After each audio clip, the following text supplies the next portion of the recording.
This is the Business Storytelling Podcast with Christoph Trapp, available on Google, Spotify, Apple, Pandora, and other podcast channels.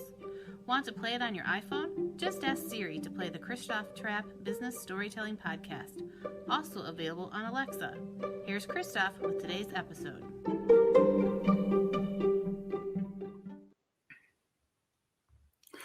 Hey, how's everyone doing? Business storytellers, great to see you here, bright and early, so to speak, even though it is 9:09 a.m. Central Time in the U.S.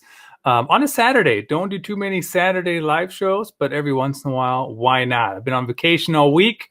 Got to get back in the mix here. Certainly a little bit of withdrawal seeing all of you guys out here. So today's show is actually presented to you by the membershipmastery.com. And what's interesting about that site, you want to check it out. How do you build a membership site? What's a membership site? Once you get going, how do you keep growing it? And I don't know if I've actually built membership sites before. I certainly, Eastern Iowa News was kind of not a membership site, but a community.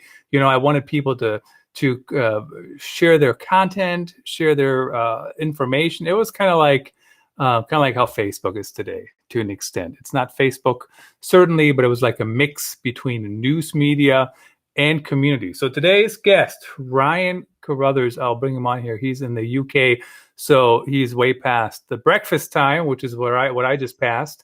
But we connected, of course, on the web, and the membershipmastery.com is his site. Let's get him out of the green room here. I'm sure he enjoyed the drinks. Ryan, welcome to the show. Welcome. Thank you very much for having me as well. Yeah, you bet. So tell us about how did you get started with being interested in membership specifically? And what does that mean, membership sites, like subscriptions, or how do people think about that? Yeah, so how I got started in memberships was I didn't even know it was a membership site at the time. I was 11 years ago now, I was helping people on a website called Betfair, which you guys don't have in the States, but it's basically an online betting exchange. And Betfair came to me and asked if I would teach people to trade using their exchange. So I was doing that. And then one of the things that I learned very quickly was people were coming up to me afterwards and going, "Ryan, that's amazing, but I'm not going to do that. Can I just pay you every day and you email me with your research for the day with the best opportunities for the day?" So I said, "Yeah, of course you can. Let's do that." So I created the world's worst website. It was built on Wix. It was one page, and I only built it on Wix because it was drag and drop and it was really easy to use. I put a PayPal button on there that charged people $14.99 a month, and I just sent them to this page. And I said, "Go here, and when you buy that, I will then add you to a daily email, and I will email you every single day with my trades for the day and what I'm researching, and you'll get all of my research." Do it like that. And that went really well. And that was my first foray into sort of the membership world, where I didn't even understand what it was. All I knew is these people didn't want to do the work. I was already doing the work, so I might as well make more money from what I'm doing. And then the membership started. But I've got a very obsessive personality. So when I find something that I like and I enjoy, I've got to know everything about it. I have got to roll around in that mud. I have got to know all of the things. So I started to learn about digital marketing. I started to learn about writing emails. I started to learn about copy and all of those kind of things. And then realized that this was a digital business. And then I've grown that membership over and over and over. So over the last 10, 11 years, it's got bigger and bigger and bigger.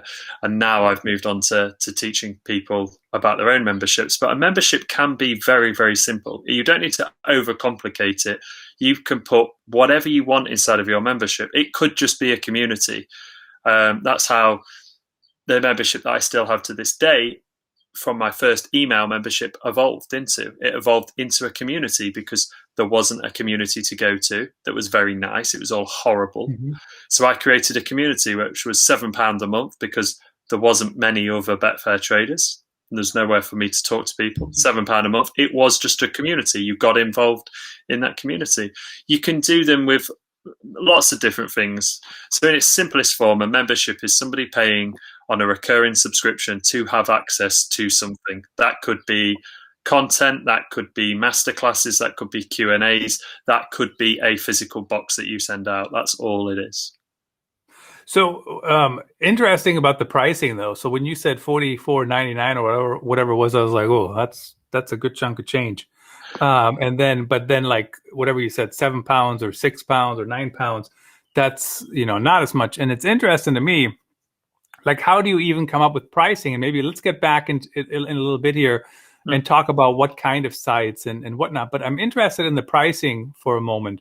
So I think about all these streaming services now, and I know it's a little bit of a different model, right? Mm-hmm. But everybody is cutting the cord with TV, so then they can pay for a streaming service, which a lot of the stuff is produced by TV on a streaming service, quite frankly. Mm. But I got Netflix, which is like $17. I got, I think it's Hulu. It's like $60, for live TV. So I might as well have TV.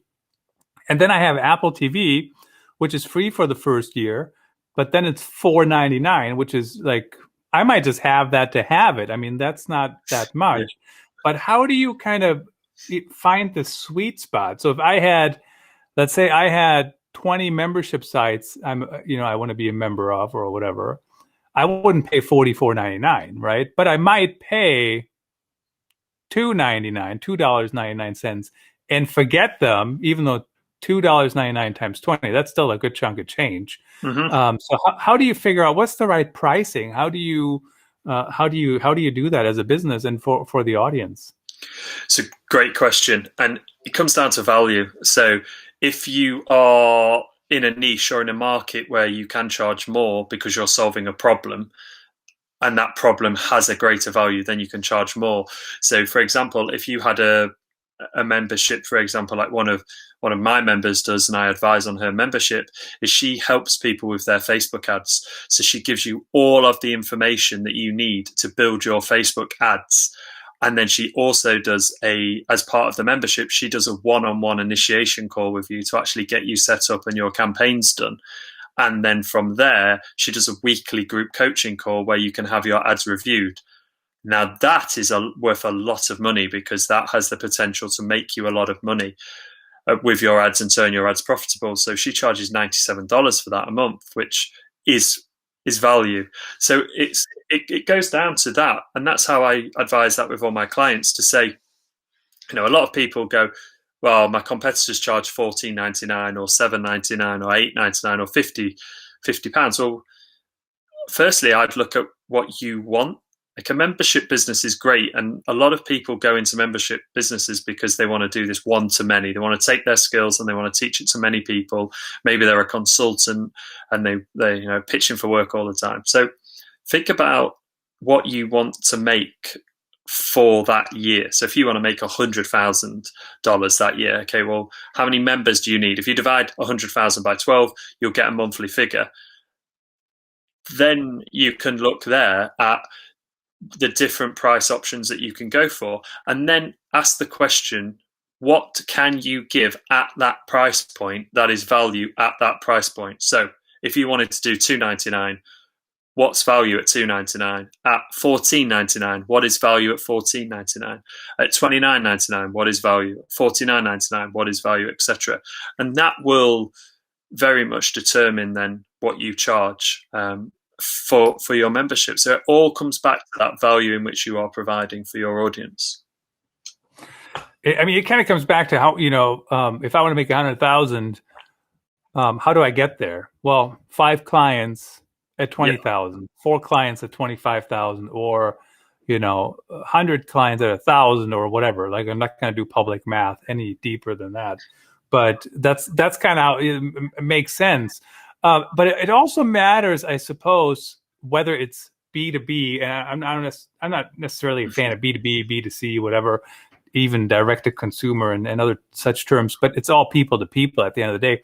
But it does kind of matter whether it's B2B or B2C. So for example, if you just said, the example you gave, somebody helps me with my ads, $97 is a lot cheaper than hiring a consultant, right? Who will charge a lot more than that, or whatever. But if it's a business thing that actually helps me make money or figure out how to build the company, that might be more, you can put a bigger price tag to that, as opposed to signing me up to send me a new Washington football ad every month, or or give me insider information. Like, I wouldn't pay $97 for probably anything in a subscription as a customer, right? Or is there examples where you wouldn't? What happens if I, it's down to the perceived value. What happens if I had a Washington football, specialist membership that gave you all access passes, that gave you various different things that you can't get? It's all down to perceived value. A lot of business to consumer, you can still charge more money for if you want. It is all down to that value. If you look at the fitness world, for example, Peloton is a membership business. They charge you a lot of money for a bike up front. It's business to consumer. And then they charge you $49 a month to have the subscription to that bike. It goes back to your audience as well. So it's the perceived value and the value that you're giving, and then the problem that you're solving. If that makes them money, if that saves them money, you can usually charge more for that. If not, if it's just like an interesty hobby type thing, you can charge less for that. But then if you are really, really solving their problem, you can charge more money for that. And then you partner that up with the niche and your audience, and then you've got the sweet spot right there for your membership.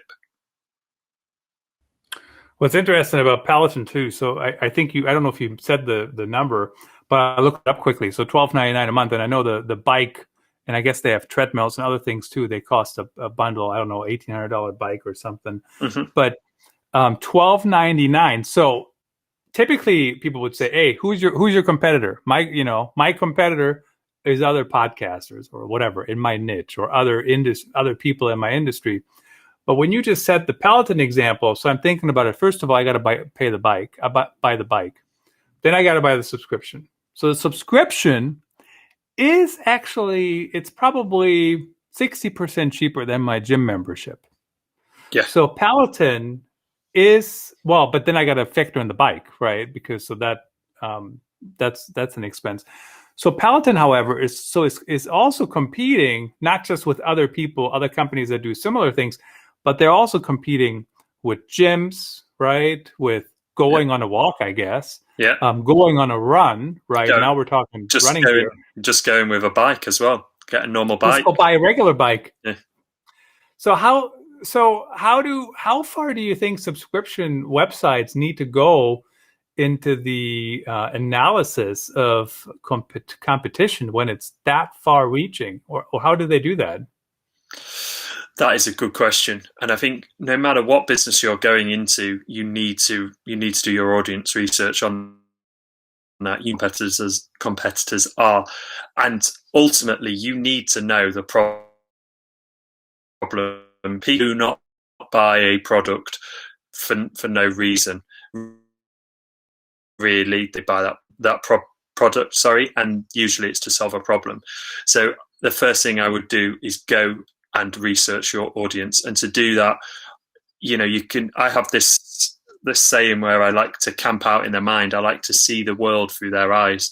So go into listen to, watch the kind of YouTube channels that they watch, start to understand the problem, and then you're going to start to see all of these trends emerge very, very quickly. You're going to be able to know what problem that you can solve.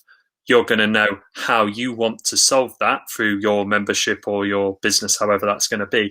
And you're also going to know what your competitors are charging and how you differ and what you think is value at that price. And that could take us as long as you wanted it to do. There's a very fine line there, isn't there, between for getting all of that market research and then letting it stop you move forward and procrastinate to make you feel like you are making forward progress when you're not. Yeah, definitely a very fine line, but that seems to be life nowadays. Everything is how do you find that balance? So, of course, you talk about growing, engaging, and retaining on the membershipmastery.com if you guys want to check it out. And when I thought about that too, when you were just talking, because so you want to find the pricing, you want to find your offering, but at the end of the day, to your site, right? I mean, if you don't have people coming to your site, you're not going to grow it. Forget about engaging them. Retaining, that's like next decade. So how do we even get people interested in our membership site? How do we get them there? I mean, how, like, that falls into the growth category, I suppose. Yeah. And the first thing that we need is traffic. So, and that will come from your audience research. You will find out where your audience is hanging out. A lot of the time people say to me, "Oh, I'm going to start running Facebook ads." I say, "Why? Does your audience know? Why would you bother doing that?" So in your audience research, you will find out where your audience is hanging out, the kind of content in which they're taking in. Do they listen to podcasts? Do they watch videos on YouTube? Do they read blogs? So you will know the kind of content to create. And then from there, it's down to you as the membership site owner to go, right, I am now going to put my efforts into that kind of resource and get on podcasts, for example, as a guest, which is a really, really great way to grow your audience quickly. Or you could seem to be in groups, you could be providing value, you could maybe create a YouTube channel. It will all be down to your audience research and finding out where your audience, where they are, where they're hanging out. Don't just start posting everywhere. Pick one place and just do it well, and then make sure that when people do engage with you, if you have your own YouTube channel, your own podcast, send them somewhere to get something in the next step in their journey that you can solve for them to get them on an email list. Because I don't care what anybody says, email is not dead. Email is the most profitable. I've built multiple businesses off email, so I'm a big fan. Yeah, absolutely. And the one thing I want to mention quickly here, I think you froze, Ryan. Let me know if you can hear me. Yeah, I can. We can hear you, but you're frozen. That's okay. The audience on the podcast channels won't care. Here on the video, you are currently frozen, so I'm not sure what's going on. Technology. Hey, really quickly, I do agree with the whole podcasting thing. And the other thing I think companies should consider as well, and that's my latest book, actually, Going Live Stream Your Podcast to Reach More People. I'm interviewing Ryan. And Ryan, you may have to leave and come back in the room. I'll keep talking until you're back because you're still frozen. So basically, that's one way to get in front of people. You just you live stream your show, and then basically you publish it as a podcast, which is what we're going to be doing here. We're talking right now, and then we publish that as a podcast. Let's see. It looks like Ryan is back, but I don't know. I can't see him. Ryan, are you there? I'm here. Yep. Ryan is there. So guys, here's last time, but I'm going to show you guys a couple things. So one thing that we talk about in live streaming and podcasting is you have to roll with the punches. And so we're just going to have up this image, and then you guys can still hear us. And I'm going to put that on the top. Maybe not. I'll fix that in a minute. So anyway, I was just agreeing with you, Ryan. I think it's a good way. Live streaming it is a great way. Reaching out to other companies to work with you. Email is. I'm in 100% agreement with you on that. I know. Why do you think people always say everything is dead? Just to give you something to worry about, or what?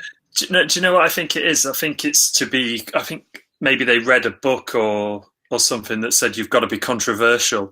So they are now saying, oh, that social media is dead just to be controversial, because it does, it does stoke opinion, and it does get people talking and get people going, no, it's not, or automatically disagreeing with them. And I don't on this podcast, and you agreed with me. So if I'd have said email's dead, it would have got a discussion of a different kind. So I think they just do it to be probably slightly sort of try and create a bit of a debate. And I think a little bit of a debate is fine, but it's interesting because at the end of the day, you have to test what works for you. So keep trying, keep testing, keep doing different things. But the other thing is, at the end of the day, you do have to have people come to your site, and if you don't, it's grow your audience. So then, of course, the next step is how do you engage people? So I just saw the joke on Twitter, I think. Ryan, knock knock. Who's there? Remarketing.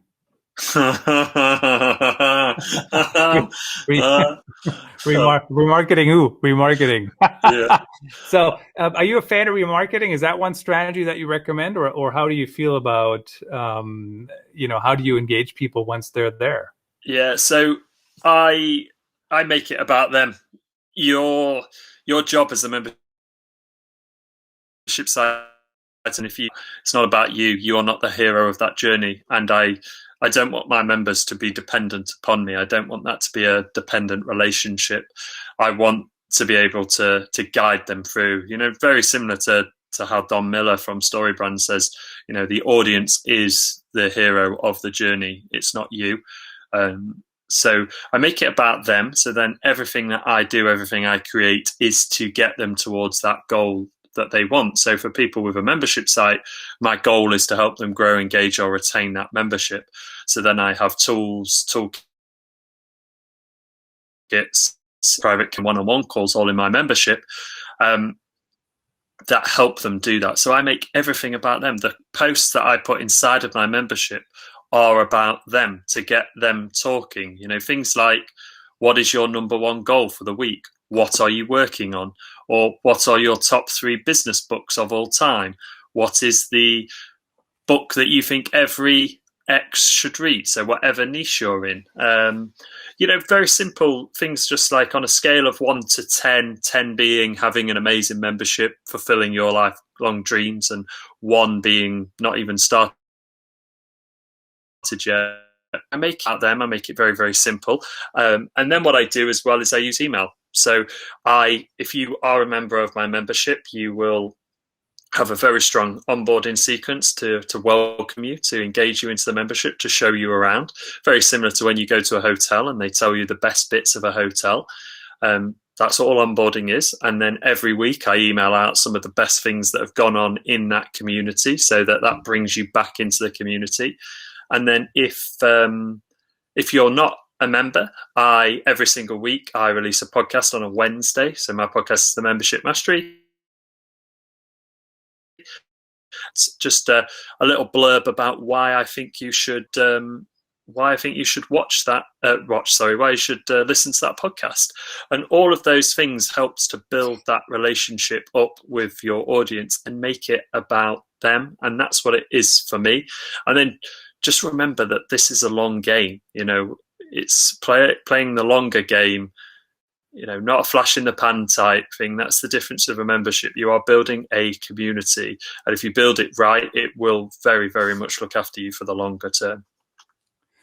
Yeah, and of course, so I am not the hero. Customer is a hero, and JJ Peterson never have been. And JJ Peterson, who's one of the co-authors of one of Donald Miller's books, he was on the show before. I don't know what episode, guys. You'd have to go back on Apple Podcasts or whatever and look for it. But he phrased it in a way, same thing, same concept, but he phrased it in a way that really hit home with me.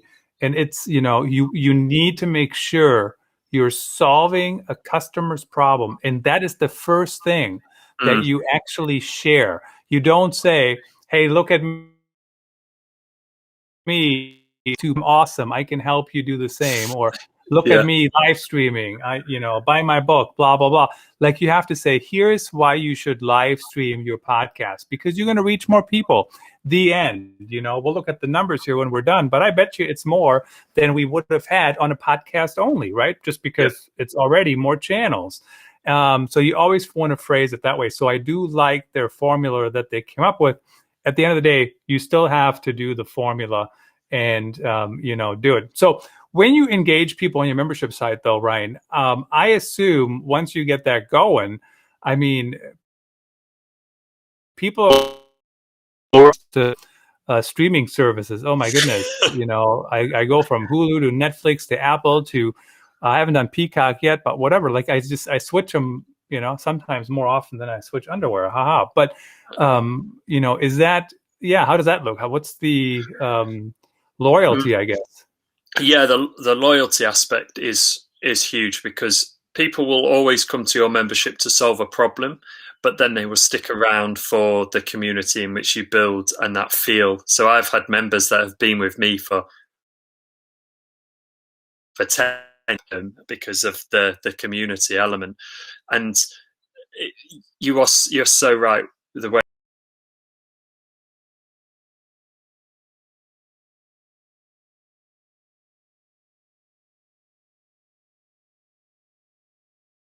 single week and every single month, they're going to stick around, and they're going to build friendships with people, and then you facilitate those friendships, and then it's down to you as the membership site owner to make sure that membership evolves with your people. So 3 questions I like to ask are, if I took one thing away from this membership, what would you miss the most, what would you miss the least, and what do you want more?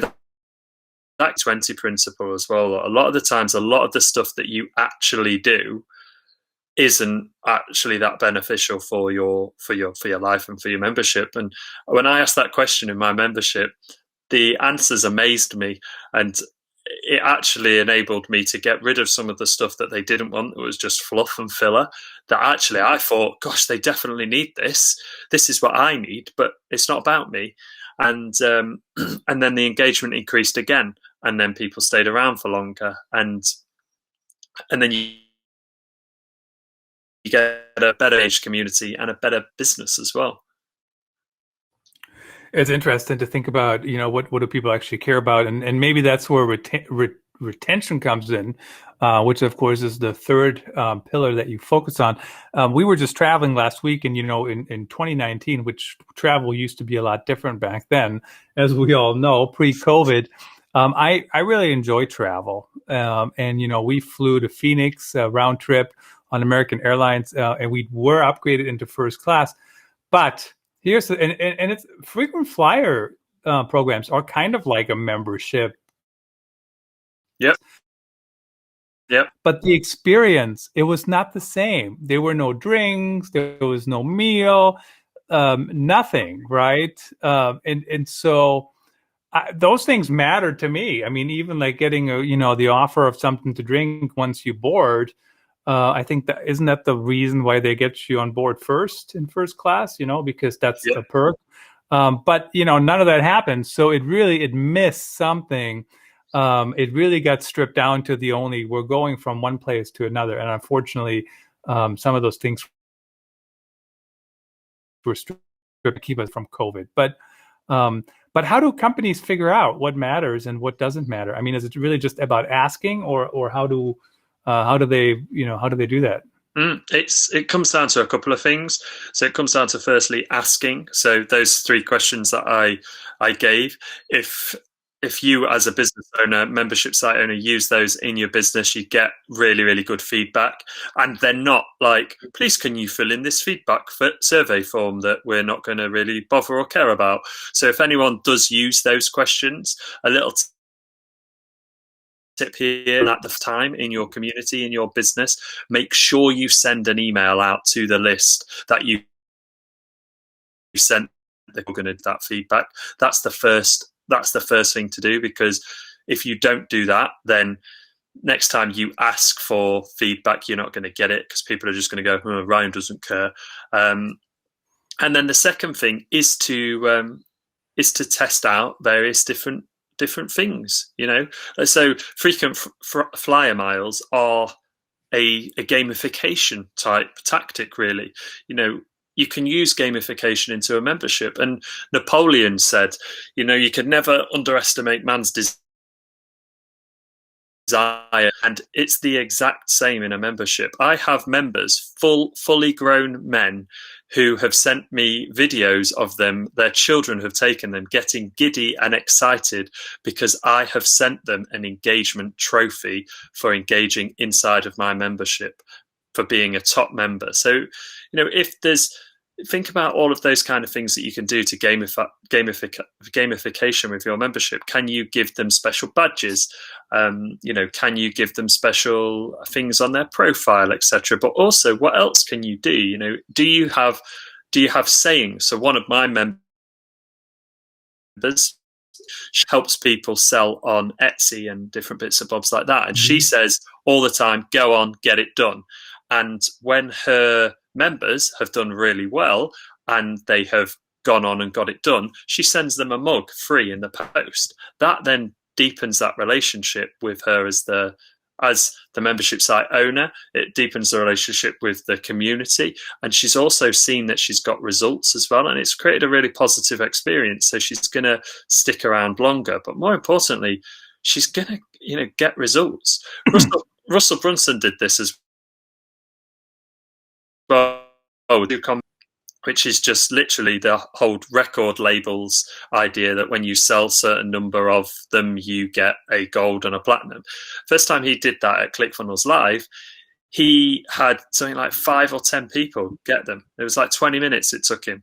The next year he did that, he had to put 2 hours away on the same day to give them out because there were so many people who got them. So doing lots of different things like that, it gets people in your membership a better result, but it also gets all of the other members results as well, because they go, I want to be like that.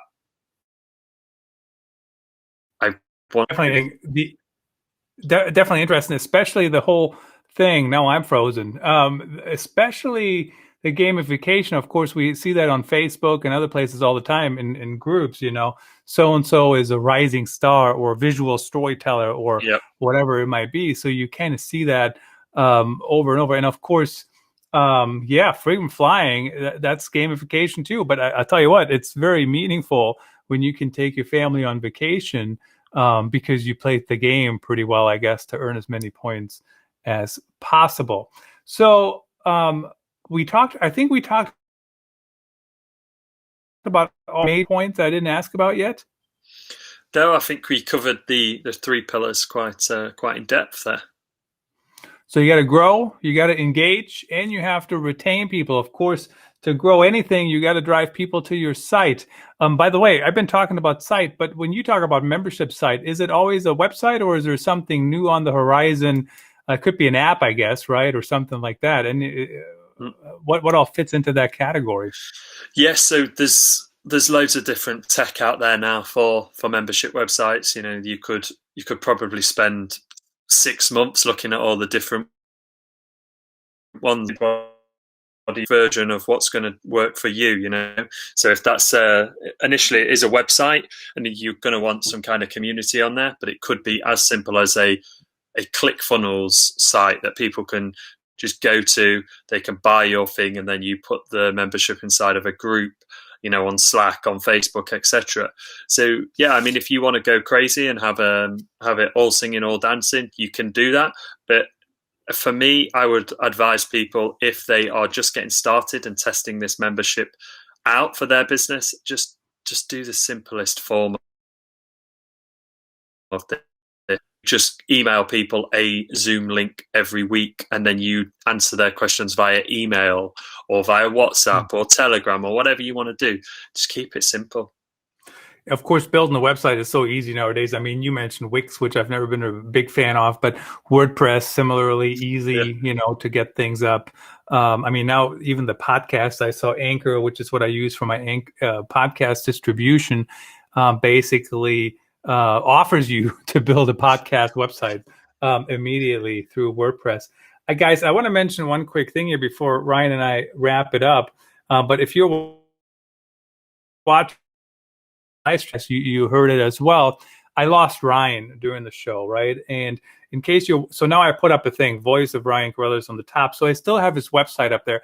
And that's all possible because of Restream. So if you want to try live streaming with Restream, switcherstudio.com, trap 1. I use Restream to push to all the different channels.